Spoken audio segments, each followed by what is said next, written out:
This video will be more audio than visual, so you don't need to stare at the screen the whole time. There will be an article in the description if you want to read any of this. I'll quote it a few times on here. After the details, I'm going to give my 2 cents from a businessman perspective and a D&D player perspective. Let's give a bit of a background on what's been going on.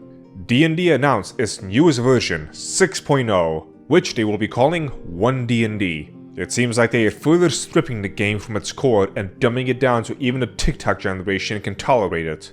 But that is not what has killed D&D. It's the change to their OGL. OGL stands for Open Gaming License.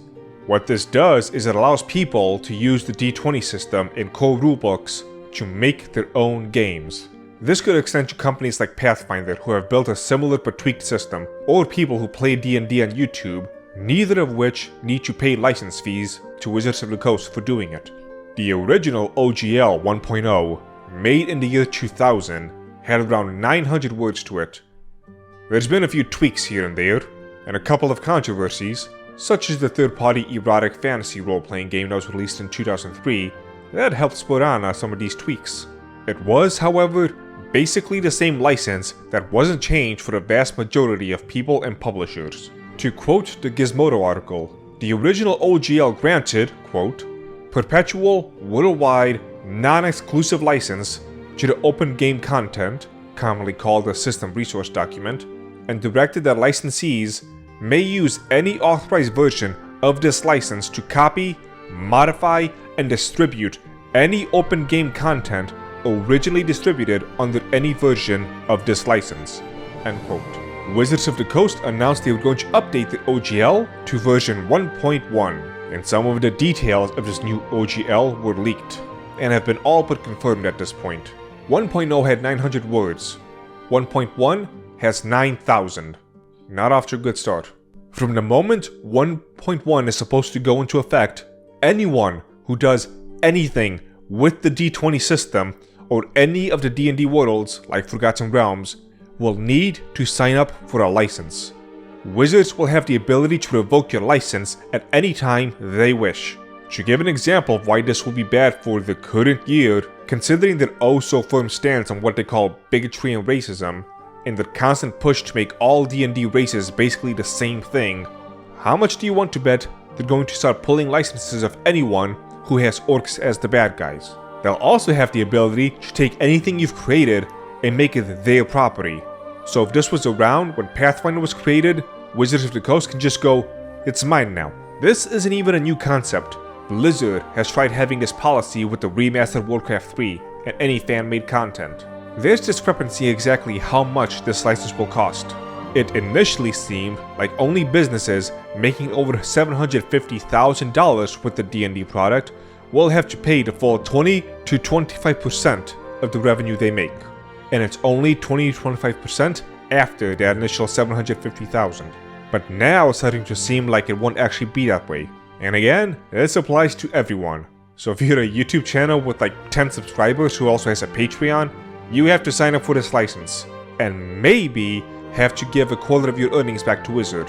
It depends on how Wizards decides to officially label commercial and non-commercial content. I say maybe and it depends because the new OGL should have come out January 4th. Yet here we are on Sunday the 8th at the time of typing this up, and nothing but dead silence. Their official Discord has even banned the topic. What's worse, they are going to look to apply this retroactively and revoke the original 1.0 agreement. So did you make some D&D games online with some friends back in the day? You'll still have to get the license or pull your stuff down. Older games that use the D20 system, like Knights of the Old Republic, and probably a lot more that you may play but were not aware of, will need to comply as well. Like I said, originally this was supposed to release on the 4th, and companies were supposed to have until the 13th to agree to these terms and sign the contracts or face legal action. But the leak squashed those plans, thank God. It's also questionable just how far they can push their plans, because this will allegedly apply to things like the level up systems and even the magic systems. So will they claim that any game that uses spell memorization and spell slots fall under the D20 system? Is Magic Missile a D&D exclusive move now? What about the ever popular Fireball? I'm no lawyer, but I watch lawyers on YouTube, so I'm basically an expert in all things law. but I'm pretty sure you can't copyright systems and generic terms like that. Quoting the article again, but the updated OGL says that, quote, "This agreement is ... an update to the previously available OGL 1.0, which is no longer an authorized license agreement." The new document clarifies further in the warranty section that, quote, "This agreement governs your use of the licensed content and, unless otherwise stated in this agreement, any prior agreements between us and you are no longer in force." End quote. Continuing the article, according to attorneys consulted for this article, the new language may indicate that Wizards of the Coast is rendering any future use of the original OGL void, and asserting that if anyone wants to continue to use open game content of any kind, they will need to abide by the terms of the updated OGL, which is a far more restrictive agreement than the original OGL. Continuing further down the article, the updated license, quote, "only allows for creation of role-playing games and supplements in printed media and static electronic file formats. It does not allow for anything else, including but not limited to things like videos, virtual tabletops or VTT campaigns, computer games, novels, apps, graphic novels, music, songs, dances, and pantomimes?" Really? Pantomimes? You may engage in these activities only to the extent allowed under Wizards of the Coast fan content policy or separately agreed upon between you and us. Ending the article quotes. So, as someone who runs the greatest anime-themed tea empire the world has ever seen, here are my thoughts on this from a business perspective. And I will first be nice before I tear into anything. I actually get it. I really do. You have all of this content that you've created, and with no compensation. Even the concept of free advertising can only go so far. Ignoring the details of what 1.1 is, and just going on the principle alone of, at this point, we would like a bit of compensation going forward, I would actually be fine with. And that's as far as I can go with the favorable view. First of all, Wizards of the Coast, you did not create D&D. You purchased it more than 20 years after it was created and established. I don't give two shits of what IP laws may say. There is a distinct and unyielding difference between the original creator of a work having control over it and someone who purchased the IP and now pretends like the idea of something is now theirs and they are free to mold it however they wish. And when you have control over an IP that is now established in the cultural zeitgeist, you should have a moral and ethical obligation to keep it within its original vision. Because when you don't do that, you get things like Rings of Power.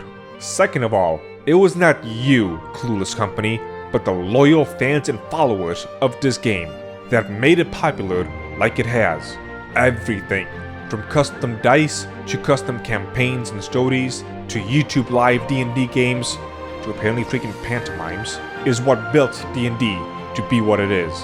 Video games like Baldur's Gate and Neverwinter Nights may have never even been created if your policy was what you want it to be now. You overstepped. And this move right here is the final nail in the coffin. The ultimate insult and slap in the face to the fans and content creators out there. For me personally, and I strongly encourage everyone else to do the same, let Dungeons & Dragons die. There have been other similar systems created out there. Finish up your campaigns, continue playing the video games you've already purchased, but from this point forward, I don't think anyone should pay a dime to anything with the D&D name attached to it again. Even if Wizards comes out and gives some bullshit lie about how they've learned their lesson, don't believe them. That this would even run through their heads is enough to be the final straw. Our Discord channel, linked in the description, had quite the discussion over this and over the other systems that could replace it.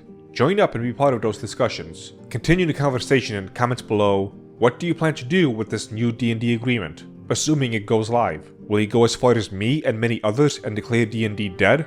What other systems could people use for their tabletop adventures? Something, like, share, and subscribe. And check out my website, where I sell loose-leaf anime-themed tees. When I say I sell them, I mean I personally make and send them out. I don't do the dropshipping. Say once again, like, share, subscribe, comment below, and I'll see you next time.